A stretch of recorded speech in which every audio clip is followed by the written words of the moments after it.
अस्सलाम वालेकुम, this is हुमैना Basit from ocean of knowledge.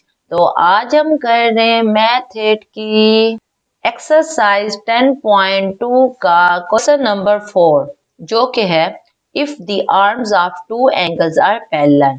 दो एंगल्स हैं, उनके जो आर्म्स हैं वो पैरेलल हैं। एंगल कैसे होते हैं देखिए, मैं आपको दिखाती हूँ। ये देखिए, एक एंगल ये बन रहा है यहाँ पे। तो ये एंगल जो बन रहा है, इसके आर्म्स क्या होंगे, एक आर्म ये होगा और दूसरा आर्म ये होगा।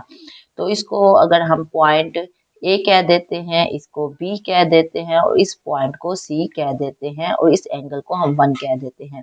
ये एक एंगल बन गया और एक एंगल के ये दो आर्म बन गए। अब वो कह रहे हैं if the arms of two angles, तो दूसरा एंगल भी बनाना है और वो है भी पैरेलल। तो यहाँ पे हम दूसरा एंगल बना लेते हैं यहाँ पे, ठीक है। यहाँ पे हमने दूसरा एंगल बना लिया यहाँ पे और इस एंगल को हम 3 कह देते हैं। और इस एंगल 3 के भी दो आर्म्स हैं, एक आर्म ये है और दूसरा आर्म ये है। एक एंगल ये बना लिया, दूसरा एंगल ये बना लिया। इस पहला जो एंगल बनाया, इसके दो आर्म ये हैं ए और सी। और ये दूसरा जो एंगल बनाया है 3, इसके दो आर्म ये हैं, एक ये और एक ये। इसको भी हम कोई नाम दे देते हैं, ए बी सी इसको नाम दिया तो इसको हम डी कह देते हैं, इस पॉइंट को हम ई कह देते हैं और इस पॉइंट को हम एफ कह देते हैं। ये हमारे दो एंगल बन गए और दो एंगल के हमारे पास आर्म बन गए दो दो, और वो क्या है, वो पैरेलल है, इक्वल है। पैरेलल क्या होता है देखें, पैरेलल उसको कहते हैं कि दो लाइनें जा रही हों और वो बिल्कुल एक के फासले से जाती रहें, वो कभी एक दूसरे से मिले ना। ये दोनों लाइनें क्या हैं, ये पैरेलल हैं। तो इसी तरह ये देखें, ये दो हमने एंगल बना लिए, ये दो एंगल क्या हैं, वो पैरेलल हैं। And both the arms of each pair are in the same direction. दोनों आर्म क्या हैं देखें, ये जिस डायरेक्शन में जा रही है, तो दूसरे जो एंगल है उसकी भी डायरेक्शन भी, उसके आर्म्स की डायरेक्शन भी सेम है। देखें, अगर इस तरह होगा तो हम कहेंगे ये सेम डायरेक्शन है। अगर इस तरह की डायरेक्शन होगी, एक लाइन इस तरफ जा रही हो और दूसरी लाइन इस तरह जा रही हो, तो हम कहते हैं ये अपोजिट डायरेक्शन है। तो वो कह रहा है both the arms of each pair are in the same direction. एक तो बन गई ये सेम डायरेक्शन वाली, दूसरा वो कह रहा है are in the opposite direction. एक सेम डायरेक्शन में करनी है और एक अपोजिट डायरेक्शन में करनी है। सेम ऐसे ही करेंगे, क्या करेंगे, एक एंगल बनाते हैं। एंगल हमने 1 बना लिया, इसके दो आर्म है, एक ये आर्म है, एक ये आर्म है। इसको हम पॉइंट कह देते हैं, ये इस पॉइंट को ए, इस पॉइंट को बी और इस पॉइंट को सी कह देते हैं। ये एक एंगल बन गया जिसके दो आर्म हैं। अब हमने दूसरा एंगल बनाना है, लेकिन वो क्या है, वो अपोजिट डायरेक्शन में है। तो यहाँ से लेके यहाँ तक देखें, यहाँ पे एंगल बनेगा जिसको हम 3 एंगल कहेंगे। ये अपोजिट डायरेक्शन है, यानी ये इस तरफ जा रही है। देखें, यहाँ पे सेम डायरेक्शन थी और यहाँ पे अपोजिट डायरेक्शन है। अब इसको भी हम पॉइंट कह देते हैं, ए बी सी हो गया है।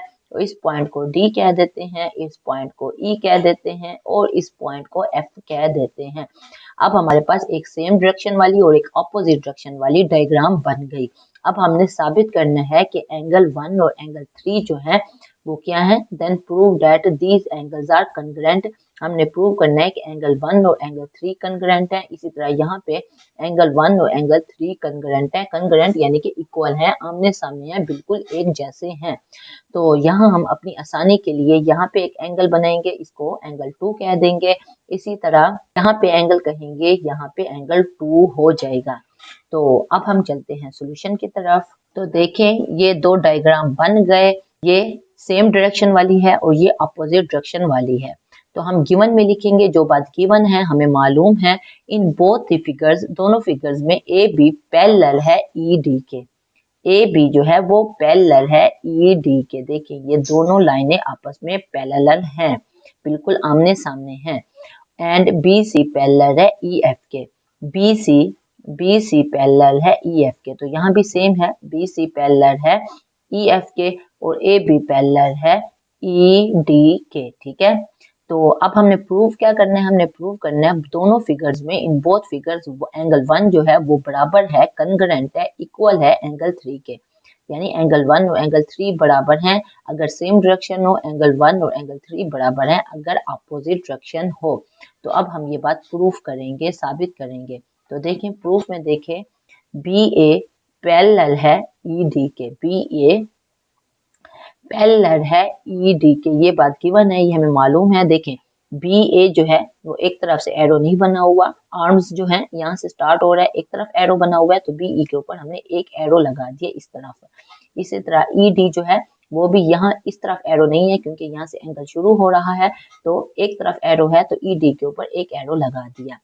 तो बी ए पैरेलल है ई डी के। इससे हमें क्या पता चला, इससे हमें पता चला कि एंगल 1 और एंगल 2 जो है वो बराबर हैं, इक्वल हैं, कंकरेंट हैं। इसकी हम रीजन दे रहे हैं कोरस्पॉन्डिंग एंगल्स, क्योंकि अगर ये दोनों लाइनें पैरेलल हैं, एक जैसे हैं, एक ही फासले से जा रही हैं, तो एंगल 1 जो है एंगल 2 के बराबर होगा, कंकरेंट होगा, बिल्कुल आमने सामने होगा।